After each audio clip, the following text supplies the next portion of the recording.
Neste mês de novembro, como está trazendo o tema Desafios da Prática Mediúnica.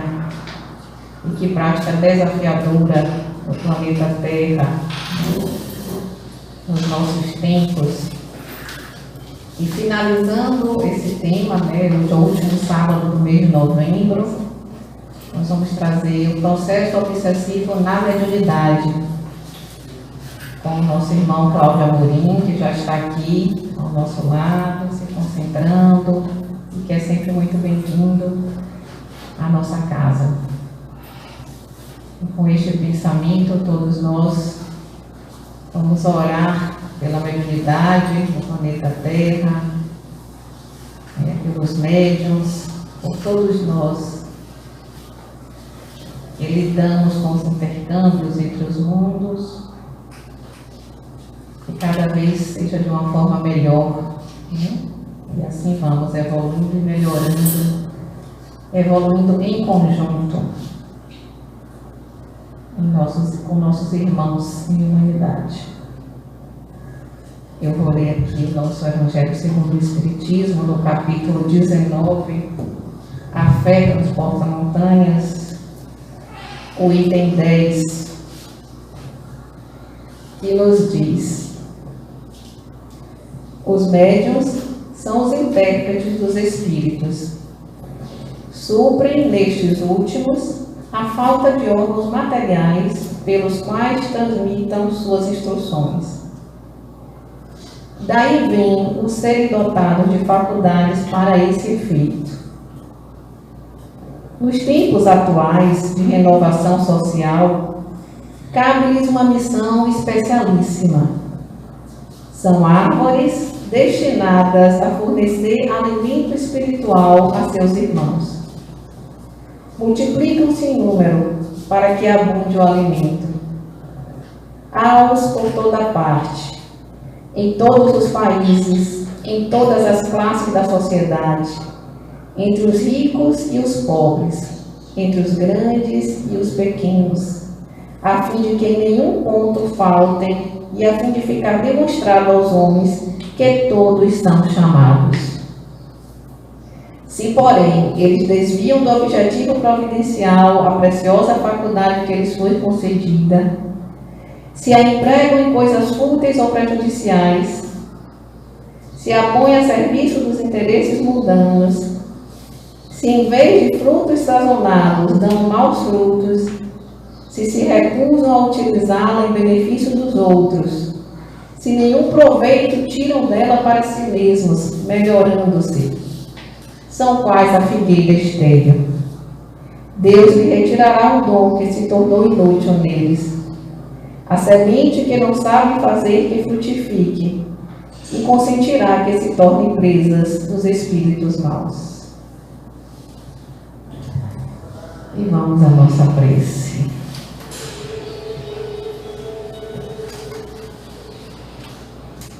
Mestre Jesus, em Teu nome nos reunimos neste momento, solicitando a misericórdia divina em favor de todos nós. Que o Teu amor nos envolva, penetre as fibras do nosso coração, da nossa mente e nos fortaleça. Amplie em nós a capacidade de amar. Atenda a cada uma de nossas necessidades segundo a misericórdia divina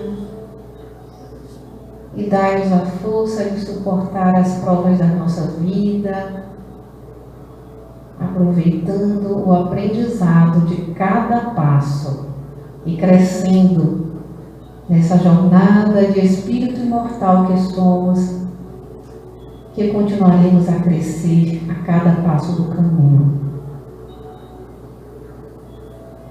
Gratidão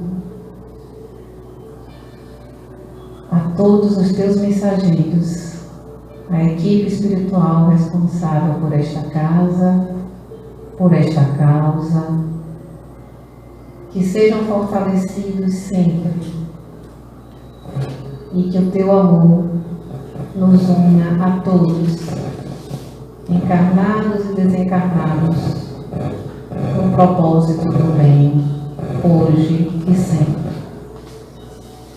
Que assim seja. Então, passaria a palavra para o irmão Cláudio. Bom, boa tarde, Deus nos abençoe. Estamos aqui para falar sobre esse tema sempre tão importante, um dos temas centrais da doutrina espírita.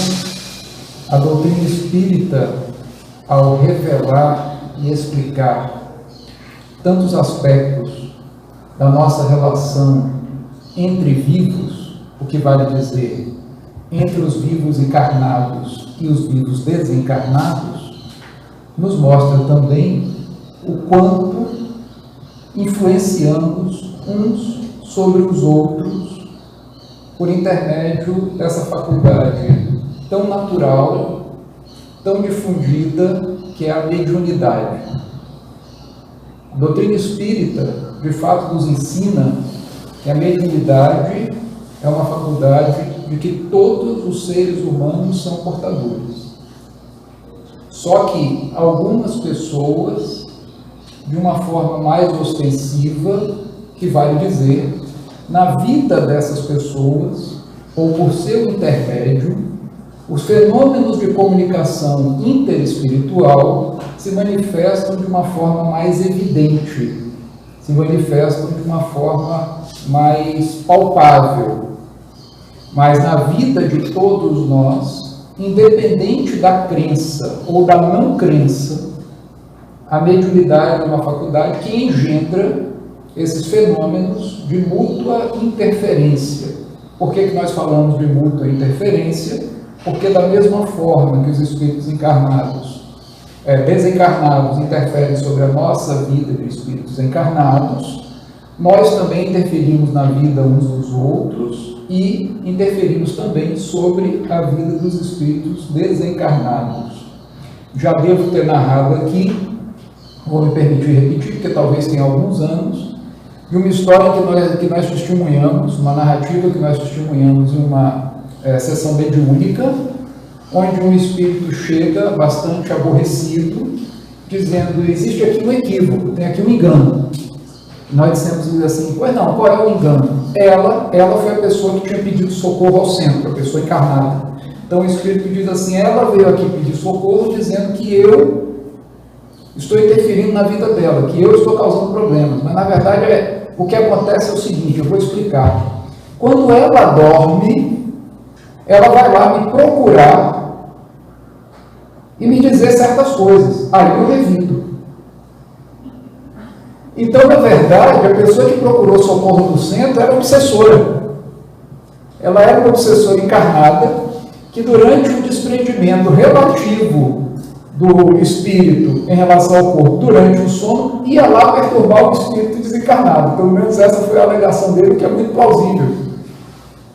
Porque a gente diz assim: eu sou vítima, tal, e aí você vai sondar, né?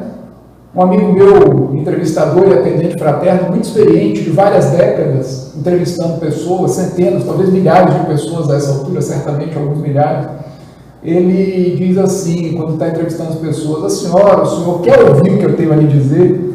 Porque frequentemente nós vamos procurar socorro, mas no fundo, nós estamos querendo assim, que me livre do problema, que me tire o problema, que alguém providencie para o espírito inoportuno ir embora. Mas não estamos interessados verdadeiramente em fazer as mudanças necessárias. E aí eu já começo mais ou menos pelo fim, na referência principal nossa, que é o capítulo 23 do Livro dos Médiuns. Eu vou falar muito mais sobre esse capítulo.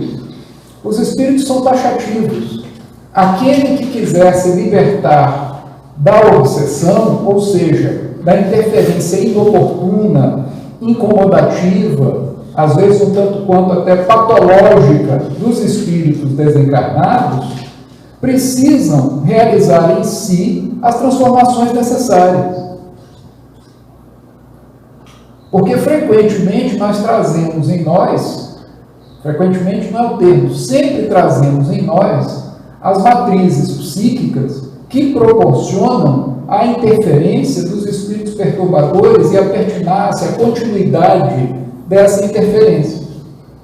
Se nossas matrizes psíquicas que proporcionam essa interferência são corrigidas, são diluídas, são sublimadas, se a nossa conduta se altera sempre para melhor, os nossos modos, os nossos hábitos, a nossa forma de nos comportarmos em relação ao próximo, a nossa perspectiva existencial se melhoram, então os espíritos perturbadores, a quem chamamos obsessores, cada vez menos encontrarão campo para agir sobre nós. A mesma coisa com relação aos encarnados. Tem tantos obsessores encarnados que aparecem na vida da gente. Quando nós abrimos espaço, eles conseguem perturbar. Quando nós não abrimos espaço, eles não conseguem perturbar. O não abrir espaço em certos casos significa também, dentro da ética, dentro da legitimidade, e no caso da vida humana, dentro da lei, procurar providências necessárias para que os perturbadores não se espalhem. E os espíritos protetores podem tomar essas providências em termos de coibir a ação destrutiva dos espíritos perturbadores, desde que nós façamos por merecer. Porque o espírito superior nunca constrange ninguém. O espírito superior não nos obriga a nada. É isso que está dito no livro dos espíritos e no livro dos médiuns. Então, se nós mantemos os laços de comunicação psíquica com os espíritos perturbadores, o espírito superior não quer e nem pode simplesmente arrancar o perturbador do nosso campo vibratório, porque somos nós que chamamos. Veja o caso dessa senhora que eu mencionei, ela pediu socorro, mas segundo a alegação do espírito, ela que ia chamar a perturbação. Então, se nós vamos chamar a perturbação, como é que nós vamos nos queixar depois de haver a perturbação e de sofrermos por causa disso? Então, esse é um preâmbulo para desmistificar um pouco essa história da obsessão, que muitas vezes, inclusive pessoas que estamos dentro do movimento espírita há muito tempo, interpretamos, analisando de uma maneira equivocada, achando que é algo muito unilateral, ou seja, é do espírito perturbador na nossa vida. É como se fosse um incidente aleatório, um incidente qualquer. Não. A perturbação espiritual, quando ela se torna pertinaz, quando ela se torna persistente, quando ela se torna rotineira na nossa vida, sempre se baseia em alguma matriz psíquica que nós cultivamos no passado e que, de algum modo, a sombra da nossa personalidade ainda mantém no presente, que proporciona a esses espíritos os meios de agir em nossa vida. É isso que os espíritos dizem. Então, nós estamos aqui para melhorarmos e melhorar o ambiente em que nós vivemos da maneira possível, o ambiente familiar, o ambiente profissional, o ambiente institucional, social, político, econômico. Nós estamos aqui com esse trabalho de melhora, porque quanto mais nós melhoramos o ambiente, desde as estruturas de maior dimensão até o cotidiano da nossa própria casa e das nossas relações íntimas, nós estamos desmontando, digamos, os meios de que os espíritos perturbadores se utilizam para poder engendrar o mal. É por isso, por exemplo, que se discute muito, me permita uma breve digressão, se discute muito essa história de liberdade de expressão. Eu posso dizer qualquer coisa. Não, eu não posso dizer qualquer coisa. Eu tenho que arcar com as consequências do que eu digo. Porque determinadas coisas que eu digo, e quanto mais responsabilidade na esfera pública eu tenho, quanto mais eu sou uma pessoa conhecida do público, quanto mais eu influencio os outros, aquilo que eu digo pode engendrar reações muito benéficas e pode engendrar reações muito maléficas. Porque eu estaria influenciando, talvez, mentes fracas, mentes já desorientadas, desnorteadas, que estão esperando apenas um sinal para praticar o mal. E eu, como pessoa pública, vou dar esse sinal. Então, nós precisamos ser bastante cautelosos em relação a essa história. Eu digo qualquer coisa. A pessoa pública diz qualquer coisa. Isso é liberdade de expressão. Não é, não. E a nossa lei no Brasil não permite, na maior parte dos países não permite não. A civilização não permite que você saia por aí promovendo, por exemplo, a violência em relação às chamadas minorias, que às vezes são até maiorias do ponto de vista estatístico. Não. Não tenho direito de fazer isso. Ao fazer isso, eu estou promovendo processos obsessivos junto à coletividade. Eu estou potencializando a ação de espíritos violentos.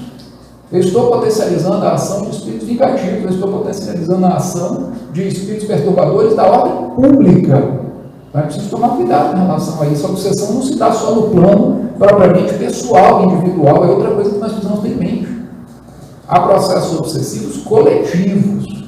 Então, vamos sistematizar isso um pouco mais, baseados, eu me refiro mais uma vez, no capítulo 23 do Livro dos Médiuns. Veja, não é um argumento de autoridade, não, é só o depoimento de alguém que estuda o Espiritismo há mais ou menos muito tempo. Eu estudo sistematicamente o Espiritismo há 38 anos. Na verdade, faço palestras espíritas, deve ter 37 anos. E a gente tem que estudar para fazer palestra para não passar vergonha, para não ficar dizendo besteira. Tá? Porque se você não estuda e fica só confiando, né, na intuição, no presente dos espíritos, pelo menos no meu caso não funcionaria não. Tem que estudar para os espíritos então nos abençoarem com o acréscimo sempre necessário e indispensável da sua generosidade e da sua inspiração. Então eu gostaria de dar o seguinte depoimento: não conheço na bibliografia espírita ou fora dela nenhuma síntese melhor a respeito da problemática da obsessão do que o capítulo 23 do Livro dos Médiuns. E o capítulo 23 do Livro dos Médiuns, aí eu vou fazer uma propaganda, com a tradução de Herculano Pires, da editora LAC, com K, tem algumas notas ainda muito interessantes, alguns acréscimos do tradutor. Herculano Pires foi um dos estudiosos mais profundos de doutrina espírita que nós já tivemos encarnados. Então, não conheço uma referência melhor.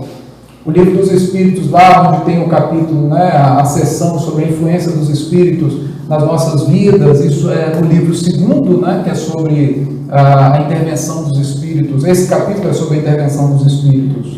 O capítulo 9 do livro 2º, sobre a intervenção dos espíritos no mundo corporal. Tem várias questões sobre obsessão, que são muito boas e muito importantes. O Livro dos Médiuns, que cronologicamente vem depois, faz um apanhado, uma síntese e detalha algumas questões que não foram detalhadas no Livro dos Espíritos. Então, é preciso, é essencial que todos nós espíritas interessados na questão da mediunidade, que todo espírita deveria ser interessado na questão da mediunidade, estudemos e reestudemos, leiamos e releiamos várias vezes o capítulo 23 do Livro dos Médiuns. Então, fica essa primeira dica, esse primeiro pedido. Daí, ontem eu comentava com minha esposa que, para falar desse assunto, eu fico um pouco envergonhado, porque eu não tenho, basicamente, muito a acrescentar sobre aquilo que está no Livro dos Médiuns. Então, assim, se chegasse aqui e lesse o capítulo 23, alguns trechos dele, daria uma palestra magnífica. A gente tem que tomar cuidado para não atrapalhar, para não distorcer o que está lá. E para trabalhar com exemplos. Por exemplo, como essa questão que nós levantamos agora há pouco, das obsessões coletivas, que o capítulo correspondente do Livro dos Espíritos, não do Livro dos Médiuns, tangencia isso. Né? Mas vou procurar analisar, com vocês que aqui estão, com as pessoas que posteriormente vão nos assistir, algumas passagens desse capítulo e do Livro dos Espíritos também. Então vamos sistematizar um pouquinho. O Livro dos Médiuns nos ensina que há 3 tipos de obsessão. Veja, qualquer classificação é uma classificação para efeito de estudo e para efeito didático, ou seja, de ensino-aprendizagem. Então nenhuma classificação é absoluta. Isso é bom que se diga, e os espíritos são cuidadosos em relação a isso. Tanto que quando Kardec pergunta sobre as leis morais, eles dizem, essa classificação está boa. Não é absoluta, não é a única possível, mas está boa. Coloca aí essas 10 leis morais, está tudo bem. Podiam ser 11, podiam ser 9, podiam ser 13, 14, não sei. mas coloca aí essas 10, tá bom. Didaticamente é bom para vocês. Então, o livro dos médiuns classifica a obsessão em 3 tipos. A obsessão que ele chama de obsessão simples. Os espíritos chamam de obsessão simples. A obsessão que os espíritos chamam de fascinação. E a obsessão que os espíritos chamam de subjugação. Nós não vamos tratar muito de subjugação hoje. Nós vamos tratar mais de fascinação, que é um tipo de obsessão mais frequente e mais perigoso. Subjugação é aquela obsessão na qual a ação dos desencarnados sobre o encarnado obsidiado é tão forte, é tão contundente, que domina até mesmo as suas faculdades físicas, é quase como uma intervenção orgânica, a ponto de haver um relato no livro dos médiuns de um senhor que sabia que estava sendo ridículo, mas ele sentiu uma compulsão, ele sentiu uma força a dobrar-lhe os joelhos, e ele às vezes se ajoelhava, beijava o chão em praça pública. Ele tinha também uma compulsão de fazer declarações de amor a moças, a mulheres muito mais jovens que ele sabia que estava fazendo isso, ele sabia que estava sendo ridículo e não conseguia vencer a compulsão. Então os espíritos já tinham sobre ele uma ação preponderante sobre as suas faculdades físicas. Em outras obras espíritas posteriores, é comum nós encontrarmos relatos de doenças físicas que se iniciam por intermédio do processo obsessivo. Uma outra obra muito recomendável, creio que pouco conhecida nossa, chama-se A Loucura sob Novo Prisma. Essa é uma obra escrita por Bezerra de Menezes quando estava encarnado como Bezerra de Menezes, não como desencarnado, sob o pseudônimo Max, M-A-X. Para quem tem pavor do outro barbudo que chama Marx, não é Marx, é Max, tá? Para não fazer uma confusão aí. Tá? Mas então, Bezerra de Menezes escreveu sobre o pseudônimo Max, e essa obra, A Loucura sob o Novo Prisma, o que ele nos diz?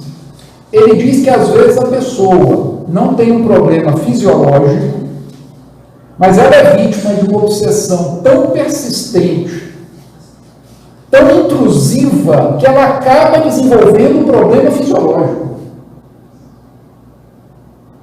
Que em outros casos a pessoa tem um problema fisiológico, e esse problema fisiológico, digamos assim, junto, é claro, com algum desequilíbrio psíquico, facilita ou potencializa a ação dos espíritos perversos. Mas veja como é grave isso que Bezerra de Menezes diz, que eu mencionei primeiro, que às vezes não existia um problema orgânico, e o problema orgânico passa a existir por causa da persistência da obsessão. E aí, às vezes, depois vai ser muito difícil corrigir o problema orgânico, porque ele já se instalou no organismo físico. O organismo físico é muito menos plástico do que o perispírito, e às vezes vai ser muito mais demorado, se for possível, corrigir completamente o problema orgânico. Então, isso não deixa de ser uma forma de subjugação, só que não é uma subjugação que às vezes se manifesta diretamente no comportamento, de uma maneira mais evidente, mas é uma ação direta, fluídica, né, magnética, dos espíritos perversos, dos espíritos perturbadores, sobre a pessoa encarnada. Tá? Veja que de tudo isso que eu estou falando aqui agora, só fazendo um breve parênteses, porque nós vamos falar dos outros tipos de obsessão, vamos falar da obsessão simples, o que seria, e da fascinação, mas eu não falei até agora de sessão mediúnica. Por que eu não falei até agora de sessão mediúnica? Porque nós precisamos entender, antes de mais nada, que se nós vamos à sessão mediúnica 1 hora ou 1h30 por semana, ou de 2 em 2 semanas, nós somos médiuns 24 horas por dia, 365 dias por ano, 366 se o ano for bissexto. Observe bem, nós não somos médiuns na mediúnica. Então, para nós falarmos obsessão na mediunidade, na verdade nós vamos falar obsessão e mediunidade. Não é a mediunidade mais ostensiva, com fenômenos mais ostensivos, que causa obsessão. As matrizes da obsessão, elas estarão em nós com ou sem mediunidade ostensiva. Se nos ocorre sermos portadores de uma faculdade, de uma mediunidade que proporciona fenômenos mais ostensivos, a manifestação da obsessão pode ser outra, pode ser também mais ostensiva. Por exemplo, existem pessoas que têm uma capacidade especial de proporcionar aos espíritos a matéria, digamos, fluídica, magnética, para fenômenos físicos. Nesse caso, a obsessão poderia se manifestar sob a forma de fenômenos físicos. Nós vamos falar de um relato, inclusive, curiosíssimo que tem no livro dos médiuns. Mas a mediunidade, ela não depende de nós praticarmos a mediunidade na sessão mediúnica. Então não adianta querer ser bonzinho 6 dias por semana, ou melhor, ser bonzinho 1 dia por semana, não é mediúnica, e nos outros 6 dias da semana se portar de qualquer jeito, pensar qualquer coisa e dizer o que bem entende, porque os espíritos não estão com a gente só no dia da mediúnica, não vai resolver. Aí aparece na mediúnica o espírito chamando a gente de hipócrita, a gente vai responder o quê? Porque eles estão vendo o que a gente faz no dia a dia. Aí chega no dia da mediúnica, a gente chega a mudar a voz, a gente se santifica, a gente faz aquela prece, é tão bom. Aí os espíritos olham negativo. Eu estou vendo aí que não é nada disso no cotidiano, agora vem para cá na mediúnica querer enganar a gente? Não vou aceitar isso. E aí entra naquela passagem muito interessante, né, nas passagens em que os espíritos nos dizem isso, nas obras de Kardec e outras obras. É preciso nós termos ascendência moral para poder conversar com o espírito. Não é preciso que a gente seja santo antes da hora, mas é preciso que a gente tenha a mínima ascendência moral. Porque se chega um espírito portador de problemas morais, e nós também temos uma conduta imoral, aí vai ser imoral conversando com imoral. Não vai ajudar muito. Tá? Então, os espíritos dizem a Kardec o seguinte: é preciso ter o coração puro. Quanto mais puro for o coração, melhores condições nós vamos ter de ajudar a tratar a obsessão de uma outra pessoa. Se nós tivermos um coração muito impuro, a nossa ajuda vai ser praticamente zero. Então, cuidado, porque não adianta querer se santificar só na hora da mediúnica. Os espíritos não são bobos, não vão se deixar enganar. Aliás, eles dizem a Kardec que muitas vezes eles conseguem ler nos nossos pensamentos coisas que nós gostaríamos de esconder até de nós próprios. Olha só como é forte essa afirmativa. Eles conseguem ler os nossos pensamentos, está aqui no livro dos Espíritos. Coisas que nós gostaríamos de esconder até de nós próprios. Nós não vamos poder esconder dos espíritos quem nós somos, nem dos amigos, nem dos inimigos. Os inimigos sabem direitinho quem nós somos. E é melhor que eles saibam que nós não somos santos, do que nós queremos enganar que somos santos. Tá? Então, esse é um ponto importante a respeito de mediúnica, precisamente, ou quem trabalha na mediúnica ou quem trabalha no centro espírita. Mas vamos voltar aos tipos das obsessões. Aí tem a obsessão simples. A obsessão simples é uma intervenção inoportuna dos espíritos. O médium, a pessoa que mesmo que não trabalhe a mediunidade no centro, etc., sabe que está sendo importunado, sabe que tem pensamentos invasivos, sabe que pequenos inconvenientes, até às vezes a influência malsã sobre um encarnado que abriu o campo, é uma perturbação que o espírito está tentando fazer na nossa vida. Aí Kardec pergunta: mas por que os espíritos nos perturbam? Aí os orientadores respondem: olha, em alguns casos é um processo de vingança pessoal, em relação a fatos dessa encarnação ou de outras. Mas frequentemente é porque eles são infelizes e querem fazer os outros infelizes também. Aliás, o mundo dos encarnados está cheio de gente assim.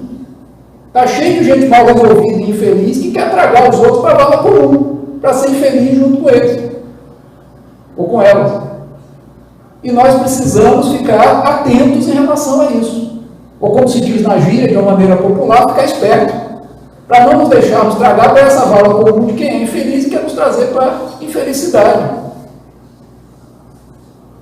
Você chega de manhã no trabalho, bom dia, a pessoa vira para você: o que tem de bom? Você já vê que está mal. Ela, mas você não precisa ficar mal com ela. Ou não precisa ficar mal como ela está.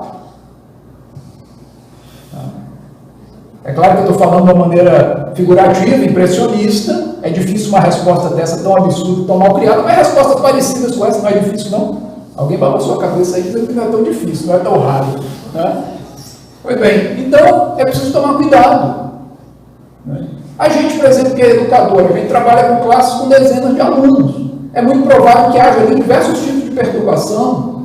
E vou dizer mais uma coisa, a vida do educador é muito desafiadora, porque se nós temos uma influência positiva sobre a vida dos estudantes, é muito provável que os espíritos que não gostam deles queiram ir afora em nós. Porque está dando essas orientações aí, eu não quero que dê orientação aqui para o meu obsidiado, não. Porque vai que ele desiste de ser obsidiado. Vai que resolve mudar de perspectiva, de conduta, de hábitos. Como é que fica? Mas não quer dizer que eu tenho que abrir a guarda para fazer essa transferência de obsessor dos meus estudantes para mim. Porque senão a gente não sobrevive. Não tem educador que aguente. Aí vai virar o quê? Vai virar ambulância de obsessor. Vai sair da sala de aula, no centro está 2, 3. Aí volta para a sala de aula, vai mais 2, 3. Aí volta para a sala de viver nesse processo. Não é isso. A proposta não é essa. A proposta é justamente nós não abrirmos campo para sermos contaminados com os males, com as mazelas que as pessoas carregam e querem carregar por si mesmas. Isso é muito importante. Isso vale para qualquer grau de relação. Isso vale para companheiros, para marido e mulher, isso vale para filho e mãe, mãe e filho. Eu costumo dizer nas palestras há mais de 30 anos e vou continuar repetindo. Filho, principalmente filho homem, tem uma aptidão e um poder desproporcional de levar as mães para o buraco. Está errado. Está errado as mães proporcionarem aos seus filhos tanto poder perturbador. Isso se deve, entre outras coisas, e nós não podemos aprofundar essa análise hoje, porque não é o cerne da questão, mas isso se deve, entre outras coisas, a uma visão equivocada, uma visão deformada, deturpada do que é o papel materno. Não é um papel de submissão, não é um papel muito menos de subjugação, não é um papel de atendimento ou de aceitação dos erros do outro indiscriminadamente. Não é assim que funciona um processo educativo. Cuidado. Cuidado, mães. Cuidado, avós. Eu já ouvi relato de avó que estava dormindo em colchão no chão para dar a cama para a filha. De avó que estava pegando empréstimo consignado para comprar colchão bacana para a neta, quando ela não tinha um colchão bacana. Está errado. Eu não posso conceder que uma pessoa que já viveu várias e várias décadas, já trabalhou, já deu o maior duro, vá dispensar o colchão melhor para uma que está começando a viver agora, está forte, robusta e que tem que cuidar da vida. Não consigo conceder. Mas isso ocorre a todo momento. E quando se trata de um casal espírita, preparador de médiuns, doutrinadores, que o filho é um rebelde na casa? Olha só, ter o filho rebelde em casa pode ser uma prova ou uma expiação. Isso está explicado lá direitinho no Evangelho segundo o Espiritismo, no capítulo Honrai vosso pai e vossa mãe, que está explicando que às vezes espíritos com essa característica rebelde encarnam entre pessoas que em tese são mais esclarecidas para poder aprender e colocam à prova a paciência, o zelo, etc. dessas pessoas. O que não quer dizer que nós tenhamos que nos tornar capacho, que nós tenhamos que nos tornar reféns, instrumentos do mal que venha, melhor dizendo, não instrumentos, mas destinatários do mal que venha por internet desses livros. Se tem uma enfermidade grave no campo psiquiátrico, etc., nós precisamos tratar.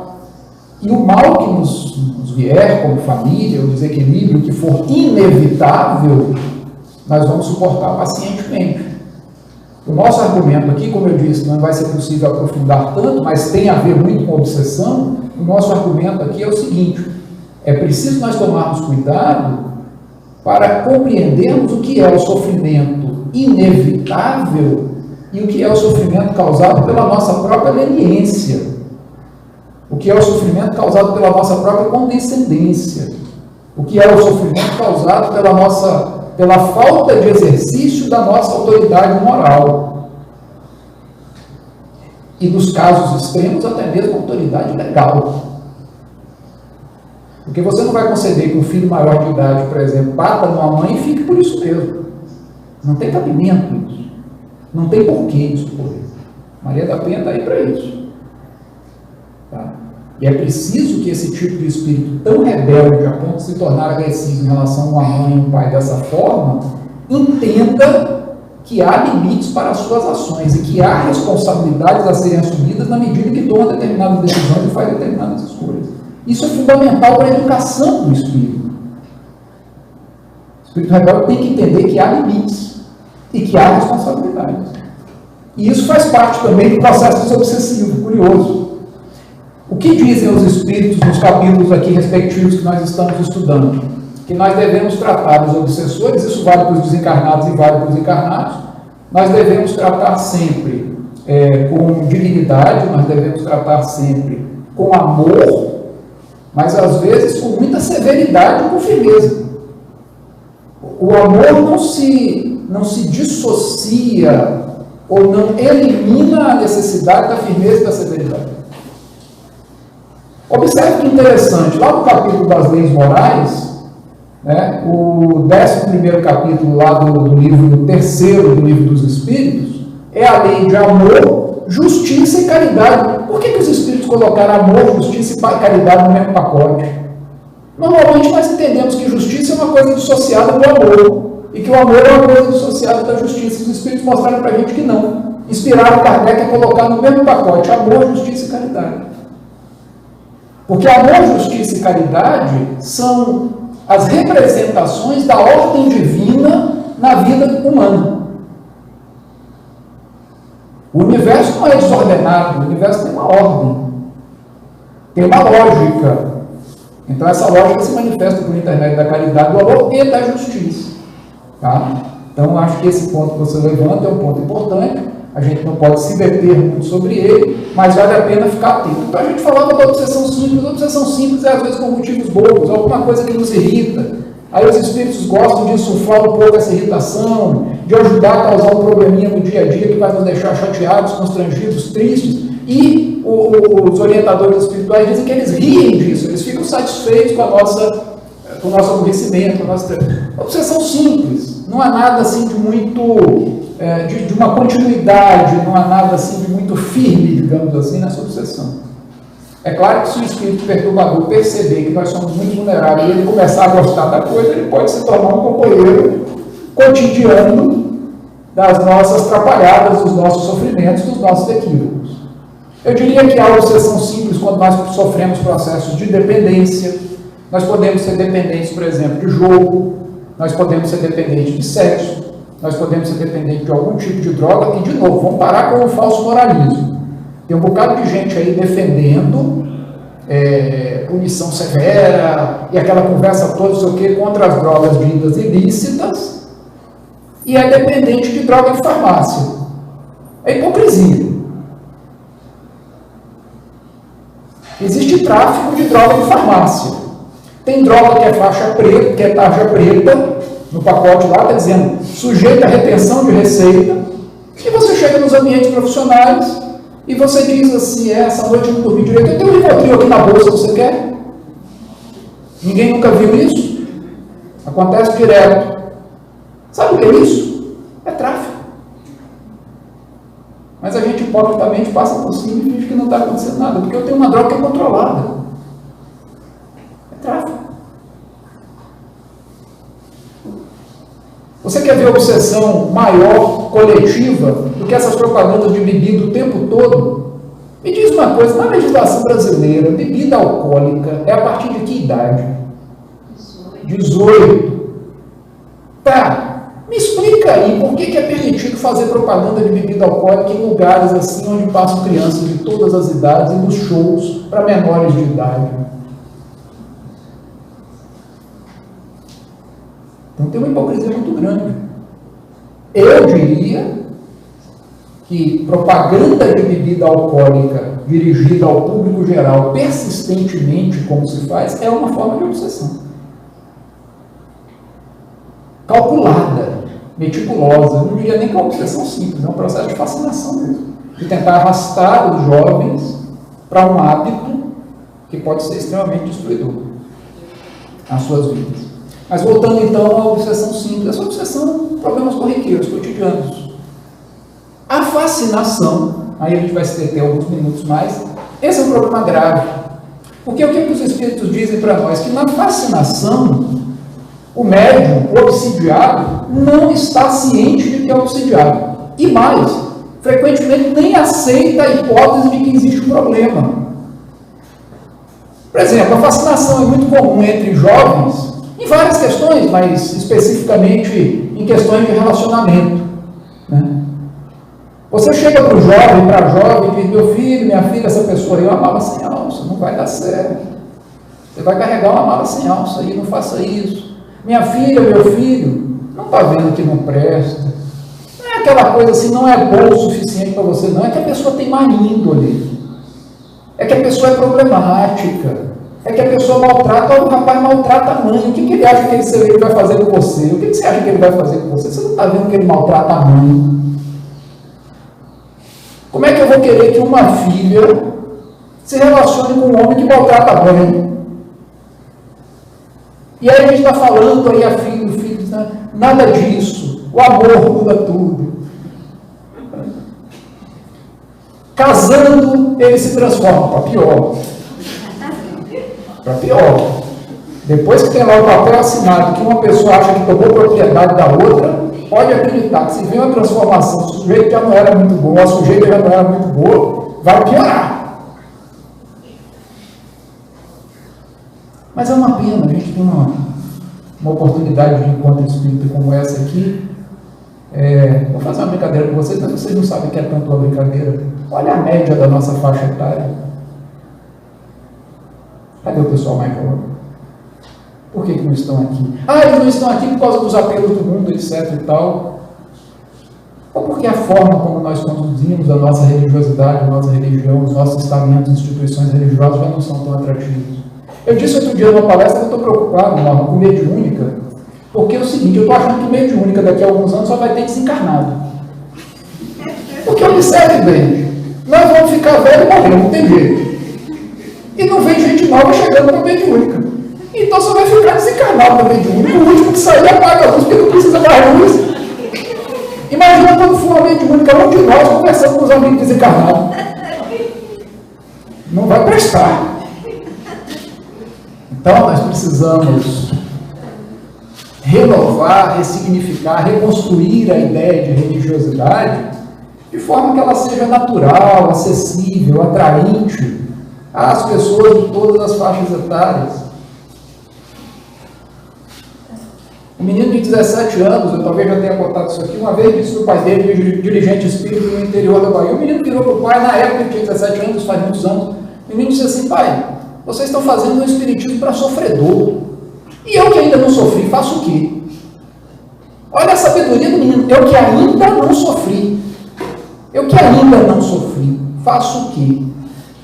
Porque a gente chega, só encontra ali espaço para acolher sofredor. Eu não sofri, eu vou fazer o quê? Eu entro como? Esse mesmo menino era danado. Esse mesmo menino, ele estava num grupo de estudo. Aí um dia ele levantou um questionamento sobre uma passagem do Livro dos Espíritos.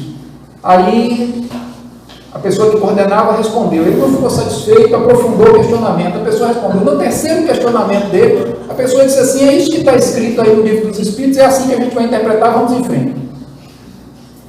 Aí disse que o rapaz levantou, no meio do grupo do estudo, o rapaz levantou com o Livro dos Espíritos na mão e disse: olha, eu vim para cá porque me disseram que a doutrina espírita era uma doutrina de livre pensamento. Se vocês querem estudar esse livro aqui, da mesma maneira que certos crentes estudam a Bíblia, com licença, saiu do grupo do estudo. Aí você diz: mas esse menino está obsidiado. Talvez esse menino seja um anjo mensageiro, que está assinalando o que está errado. E ele teve a coragem de fazer o que outros mais velhos não tiveram. Os mais velhos só ficam fazendo fofoca pelo corredor e resultando em casa. Você não sabe o que aconteceu no grupo do estudo. né? Eu estava lá e aí eu fiz uma questão do Livro dos Espíritos, a pessoa respondeu e tal. Eu fiquei satisfeito, mas também não disse mais nada não, que é para não criar problema. E o rapaz, como se diz na gíria, chutou o balde. O que em algumas vezes, não é hábito na vida, é necessário fazer, chutar certos baldes para ver se a gente desperta para algumas situações. Mas observe, a fascinação é muito grave, por causa disso a gente não percebe, a gente não quer perceber que há algo errado. Sinais de fascinação, por exemplo, o médium não aceita nenhum tipo de crítica sobre uma comunicação que dá, oral ou escrita. Gente, presta atenção, é uma característica basilar do método de Kardec, é uma característica basilar do método espírita. Submeter todas as comunicações ao escrutínio, à crítica, à análise dos pares, para ver se tem ali algum absurdo, para ver se tem ali alguma inconsistência, para ver se tem ali alguma tolice, para ver se tem ali alguma mentira disfarçada de verdade. Então, se você aponta alguma coisa na comunicação, o médico diz, não, porque... Ou então se mostra arredio, você já pode saber que tem uma fascinação em andamento. Primeira coisa, se eu acho que sou médico e estou escrevendo ou falando a comunicação do espírito, a comunicação não é minha. Então eu não tinha que assumir papel de advogado de defesa do espírito comunicante. Eu preciso analisar a comunicação para ver o que tem ali.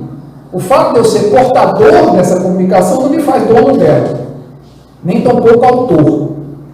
Teoricamente, o que na prática nem sempre acontece, ou muitas vezes não acontece, mas teoricamente, nós que transitamos no mundo acadêmico, a coisa funciona assim. Você escreve um artigo e fica aguardando as críticas. Você faz a sua dissertação do mestrado e aguarda as críticas. Você faz a sua tese de doutorado e aguarda as críticas. Uma tese de doutorado que ninguém critica é uma tese falida. Ela não despertou a atenção de ninguém. Ela não despertou em ninguém o ímpeto de dialogar com ela. Ela não despertou em ninguém uma dúvida digna de ser traduzida. Eu tenho alguma experiência em avaliar trabalhos de conclusão de curso, graduação, mestrado, doutorado, há muito tempo. E é interessante isso. Quando o trabalho é mais fraco, é o trabalho que a gente menos anota e questiona. Os trabalhos mais sólidos, mais substanciosos e mais profundos dão um trabalhão para você analisar, para você avaliar. Porque você quer dialogar com aquele trabalho. Tem muita coisa ali, né? Então, na fascinação ocorre que a pessoa não admite uma perspectiva diferente. Então, essa é um ponto importante. Não necessariamente na fascinação, mas às vezes na obsessão simples, Kardec diz que também existe um outro problema. Quando o médium tem impulsos de escrever em qualquer lugar, não pode chegar num restaurante e ver um guardanapo que já sai escrevendo mensagem. Isso é sinal de que pode haver algo errado. Uma vez ou outra, um espírito pode querer dar comunicação no restaurante, não é problema. Mas toda hora que vai num lugar público e está querendo escrever, toda hora que vai fazer uma conferência pública tem que espiritar, dar um treco e o espírito começar a falar. Não, é algo estranho. Então, assim, a gente precisa tomar cuidado com essas ocorrências que se tornam rotineiras, mas que não fazem parte de uma lógica espírita propriamente. Esse é um ponto importante. Não existe mágica em desobsessão. Não existe mágica na libertação desse constrangimento que os espíritos possam exercer sobre nós. Vou me referir à passagem que está no item 252 do capítulo 23 do Livro dos Médiuns. Duas irmãs, que depois de muitas perturbações foram pedir socorro, alguém pediu por elas socorro, junto à Sociedade Parisiense de Estudos Espíritas. A história era a seguinte, resumindo. Ela sofria uma perturbação muito peculiar. Os espíritos, ou quem quer que fosse, rasgava as roupas delas guardadas em gavetas, furava roupas. Elas passaram a trancar as roupas e encontravam roupa até em cima do telhado, roupa que tinha sido trancada. Então eram efeitos físicos de um formato, de uma dimensão rara, inclusive, que essas irmãs sofriam. E aí alguém pediu socorro por elas. Eu gostaria até de ler, porque a forma, a linguagem que o Espírito usa é uma linguagem muito enfática, muito severa até. Ele diz assim, aí diz que na primeira evocação veio um espírito malévolo, né, que fez bastante comentários lá e tal sobre elas, e aí o espírito protetor diz o seguinte: o que essas senhoras têm de melhor a fazer é rogar aos seus espíritos protetores que não as abandonem. E eu não tenho melhor conselho a lhes dar do que mergulharem na própria consciência para se confessarem consigo mesmas, examinando se praticaram sempre o amor ao próximo e a caridade.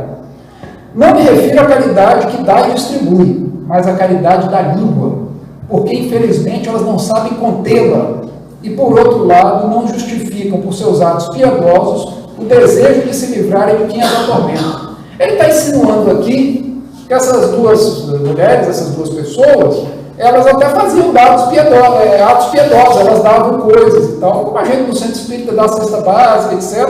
E às vezes desfaz de outra forma a caridade que tenta fazer por um lado. Então, comentam, gostam bastante de falar mal do próximo, e o espírito que as obsidia tira a sua desforra, porque em vida, ou seja, nesta vida ainda, antes de desencarnar, foi para elas um bode expiatório. Basta lhes sondar a memória para logo descobrirem com quem estão lidando. Foi alguém que elas prejudicaram pela maledicência e que agora está se vingando. Entretanto, se chegarem a melhorar, seus anjos da guarda voltarão para elas, que é uma outra coisa que a gente não entende direito. Anjo da guarda não fica servindo de babá tentando consertar o estrago que a gente faz o tempo todo, não. Ao contrário, os espíritos dizem que em determinadas situações os anjos da guarda se afastam porque não aguentam a nossa responsabilidade, porque não estão ali para ficar servindo de babá diante da nossa inconsequência. E quando eles se afastam, abre o campo então para os espíritos obsessores chegarem com tudo. Tá? O caso que a gente estava falando aqui de filhos. Não tem pai e mãe que aguente, que possa, que tenha paciência para ficar amparando durante a vida inteira o filho totalmente irresponsável e inconsequente. Em determinado momento você vai ter que deixar viver a própria vida. Assim também os anjos de guarda.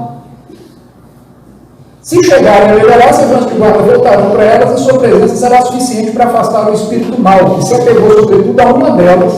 Porque seu anjo de guarda tem que se afastar diante dos seus atos repreensíveis ou dos seus maus pensamentos. Que anjo de guarda também não é caminhão de lixo espiritual para ficar aturando os maus pensamentos da gente o tempo todo, não. Ficar carregando o nosso resíduo mental negativo. Não é? Eles até ajudam, mas tem limite. Até tentam, mas tem limite. Né? O que elas precisam é fazer preces fervorosas, etc. Aí, com essas palavras tão diretas e claras do Espírito, Kardec diz assim: a observação de que essas palavras pareciam um pouco severas e que talvez se devesse abrandá-las para transmitir às pessoas, às senhoras, o Espírito acrescentou: eu tenho a dizer isso que disse e como disse, porque as pessoas em causa se acostumaram a pensar que não fazem nenhum mal pela língua, quando na verdade o fazem e muito. Eis porque é necessário chocar-lhes o espírito de maneira que isso lhe sirva de séria advertência. O que eu tenho a dizer é isso que eu disse do jeito que eu disse, porque é isso que elas precisam ouvir dessa forma. Quando nós estamos em fascinação, se alguém tentar nos dizer alguma coisa, a gente quer que seja com muita fofura. Olha, fulano, quem sabe, pode ter havido ali uma incompreensão, e isso, e aquilo, ninguém quer que chegue, olha, você se portou mal. Como assim eu me portei mal? Se alguém chegar para mim e disser que me portei mal, a minha reação é me perguntar em que momento e em que você acha que eu me portei mal. Não, me portei mal, como assim você está me acusando então? Calma, devagar. Tá?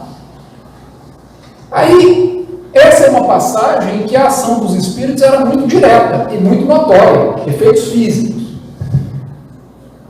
Na próxima sessão, no próximo item 253, tá? E com essa análise eu vou ter que terminar porque o nosso tempo se esgota, No item 253, Kardec e os espíritos dizem assim: agora, a gente não pode acusar tudo na vida a interferência dos espíritos. Tudo é espírito, tudo é obsessão. E aí a gente começa a mistificar. E narra-se então uma história muito curiosa de um pequeno fazendeiro que enfrentava muitos inconvenientes, muitos problemas na sua fazenda. Uma hora as vacas morriam e não davam leite, outra hora morriam os porcos, outra hora era outro problema que acontecia e o homem foi ficando angustiado. Diz que contratou exorcismo, que tentou fazer lá outras práticas e tal. Quando não tinha mais recursos, porque geralmente assim, quando não tem mais jeito, vem para o espiritismo, ou para a Umbanda, ou para as doutrinas que admitem a comunicação direta com os espíritos. Né?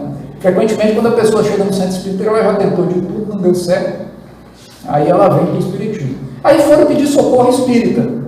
Né? E Kardec ainda faz uma certa ironia, ele diz assim, deve ter pensado que nós tínhamos mais poder conjurador do que o padre da aldeia, que já tinha tentado fazer o exorcismo lá na propriedade para ver se as coisas melhoravam, paravam de acontecer aquelas pequenas desgraças o tempo todo, com os animais, etc. Resposta dos espíritos: tudo que acontece na propriedade desse homem é porque ele não quer proceder à higiene dos seus estábulos, das suas dependências, porque custa dinheiro. Ponto. Era um problema de falta de higiene, porque o cara era suvila, pão duro. Ele passou 12 anos sofrendo por causa do palmeirismo e querendo botar a culpa em algum tipo de entidade extraterrestre. Olha que coisa interessante. E quantas vezes acontece isso nas nossas vidas? Há muitos anos, me improvisaram lá numa posição de atendente fraterno, uma hora que faltou o atendente titular, aí chegou um rapaz para atender. E ele chegou assim com os cabelos meio desgrenhados, a roupa mal posta. O problema não é que ele tivesse uma roupa simples, modesta. O problema é que estava assim meio desgrenhado, a roupa mal posta, o cabelo sem cuidado. E ele chegou e tal, e aí começou a falar. Eu me compadeci muito, porque era uma situação de desemprego, que é uma situação sempre muito delicada e cruel na vida das pessoas. Tal.